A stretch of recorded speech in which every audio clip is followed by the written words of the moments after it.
This is American Dreams, a program where we interview thought leaders and entrepreneurs and bring their ideas to you in real-world context. I'm busy here today with Howard Getson. Howard, welcome. Hi, Alan. How are you?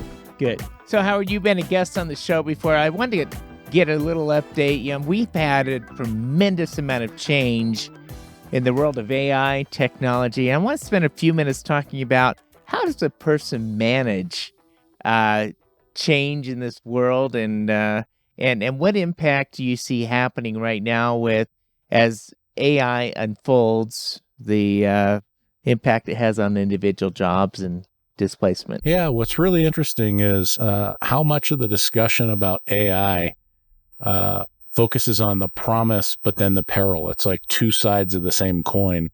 And I actually don't use the word AI in any of our marketing speak because so many people have dystopian, scary thoughts about it.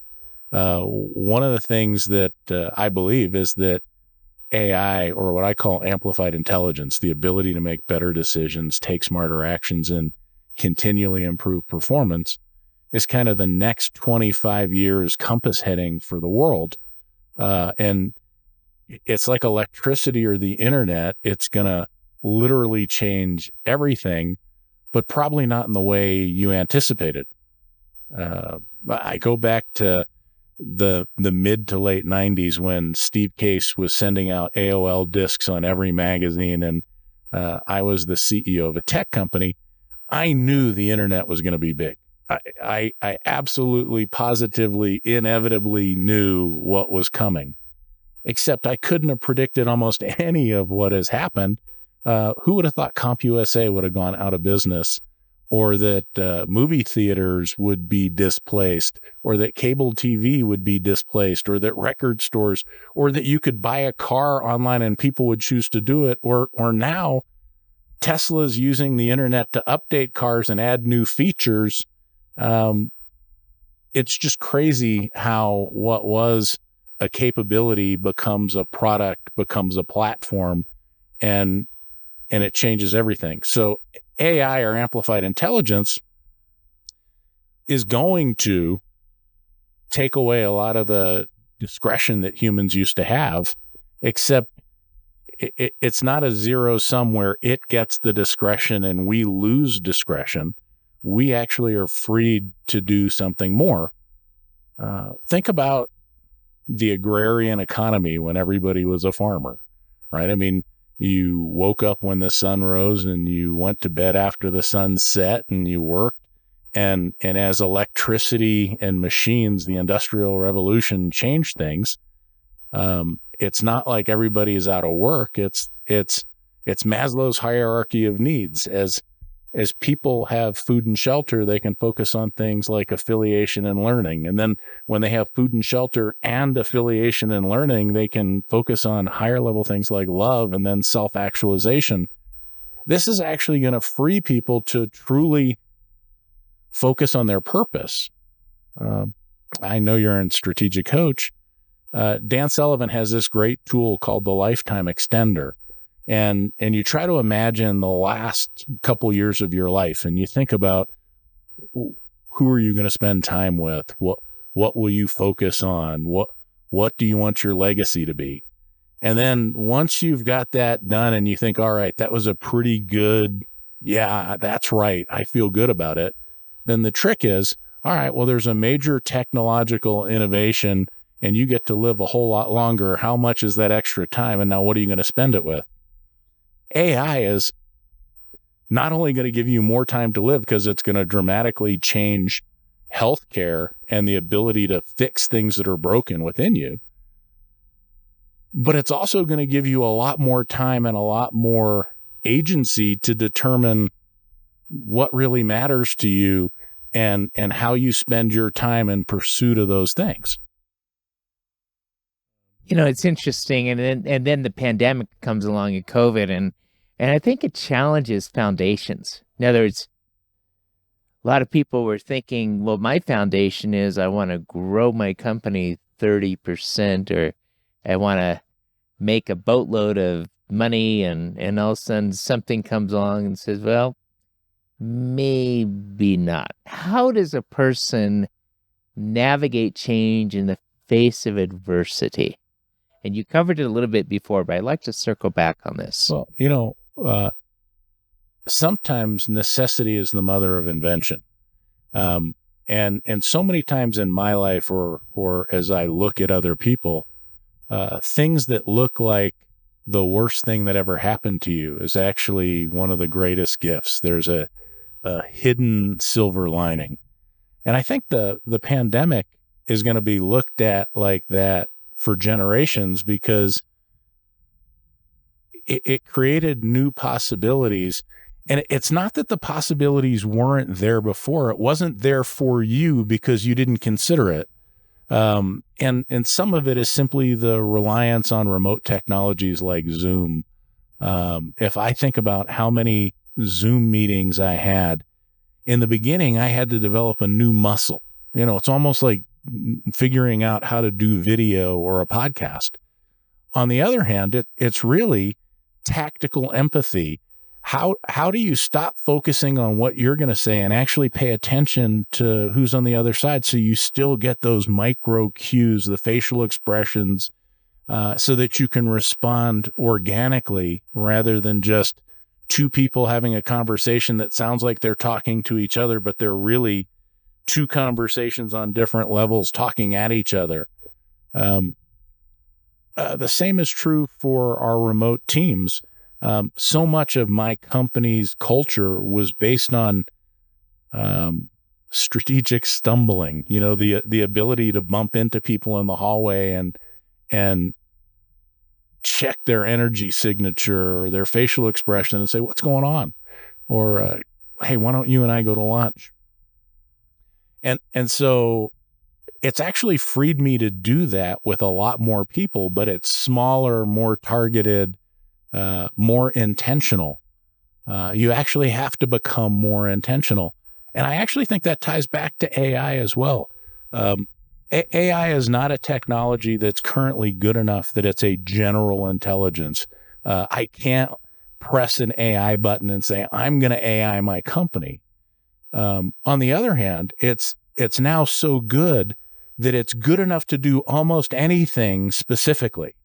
So if I look at a company, one of the first things I do is I try to imagine there's a beginning, a middle, and an end to every process. So what process do we want to make better? What is the first thing we do? And like any good recipe, it's not just the ingredients, it's the order and the intensity. And so part of what AI can do is it can break these functional components apart, and it can say, in this functional component, instead of trying to get an answer is not the answer. An answer is actually the beginning of a much better conversation. AI is a lot like what in spiritual disciplines you'd call mindfulness. It's the perspective of all perspectives. So as I look at a functional component, we could solve it arithmetically, statistically, using game theory, behavioral economics, common sense. And then you have a different layer of AI looking at those different solutions and saying, but which one really accomplished what you want? And then this becomes a lot like a person, because how do you determine what's best? Was it the thing that was easiest? Was it the thing that had the highest return, the thing that rang the bell the loudest? Was it the thing that had the best risk-adjusted return? Ultimately, most people come down to three common ways of looking at it. It's efficiency, effectiveness, or certainty. So getting something done with less effort, less time, or with more certainty. And AI is great once you figure out some of those things to say, and then this is the one that has the highest real-time expectancy score to do that. But the cool thing is, as you start to use AI, you realize, but it changes. And so even though I said this is the best way right now, it's not necessarily the best way as things change. And it's really a great almost parable for life, because so many times you're optimizing based on what you thought was right, but that was for who you were. And there's a saying that a man can't bathe in the Ganges twice because the man's never the same and neither's the river. So as you reevaluate what you want from a different perspective, as you become more enlightened or more filled or wise, you realize you might want different things. And that's really where AI shines, as being dynamic and adaptive and turning things on and off situationally. It actually makes me realize some of the promise and the peril of AI is that if I were to compare our very best AI technique, it looks like magic. It looks like cheating. It's so good that people would say, oh my gosh. And yet if I compared it to a human, it would be profoundly autistic. And I say that because it's not empathetic. It doesn't recognize what's happening around it, next to it, above it, below it. It only does what it does. And so I believe one of the next steps of evolution here is where you make it more humane by teaching it to communicate, coordinate, collaborate. You're going to actually have to start to build in tactical empathy, forgiving, forgetting, the concept of altruism. A more evolved, older intelligence should spend some of its time training the younger intelligence, which may have more skill but less experience. And you're going to find out that things get better. Evolutionarily, almost every successful species has a leader. The same is true for companies, for religious groups. Obviously, it's going to have to be true in AI as well. There's going to have to be a governing principle. There's going to have to be things that are more true. And as we start to find things that we believe are more, and I'm using air quotes here, true, how do we save them in a way so that every new system doesn't have to rediscover it? In a sense, it's incredibly inefficient to have every new system relearn everything in the world. There has to be some way to share some of what we know so that it's focusing on the edge of new discovery, the manifest destiny of what's possible. Anyway, it's really interesting, but it actually says that unlike most businesses, there's tons of green space. Almost everywhere you look, there's opportunity. And the question is, what do you intend that opportunity to be fuel for? What is it going to feed? There are some countries, and I'll just use China as an example, that have a totally different moral or ethical set of standards, and they'll do things that we would think are wrong. But they can train AI by having hundreds of cameras look at a prisoner 24 hours a day, 365 days a year, so that the AI starts to say the prisoner is getting antsy, the prisoner is about to urinate, the prisoner is getting sleepy. We would find this as a horrible invasion of privacy, even of a prisoner. But as they start to train models, they're going to use them differently than we would as well. The same is true for some of the bioethics, where they might use CRISPR for things that we would never consider using CRISPR for, because in their culture or their set of rules, it's just not wrong. And as any of these exponential technologies grow, you're going to have some people who want to use it to spread peace and love, and you're going to have others who are going to look at, how do I monetize it in the quickest and easiest way? And I think the promise and the peril has way more to do with human nature than it does the technology itself. Howard, this has been terrific, the wisdom that you have. How does a person reach out to you and say, hey, Howard, I like to connect about AI and everything going on in this world? And yeah. So we have a website, www.capitalogics.com, and there's a blog there, blog.capitalogics.com. We've just invented a number of frameworks that we're sharing to help people understand how AI is going to get adopted. And in like 30 seconds, you don't have to predict the technology. You have to predict human nature. And so it starts with a capability. As you get a new capability, it's basically saying, does it help me do what I already do just better? And if it doesn't, nobody cares. But if it does, stage 2 is getting a little bit greedy, and you say, not does it help me do what I already do, but what could I do or what should I do? So stage 1's a capability. Stage 2 is a prototype. You're taking like a Lego. Each capability is a Lego. And as you start to stack or combine multiple Legos, it's kind of the 80-20 rule, except it's really the 20-80 rule, where it's what 20% of capability is going to get you 80% of the benefit.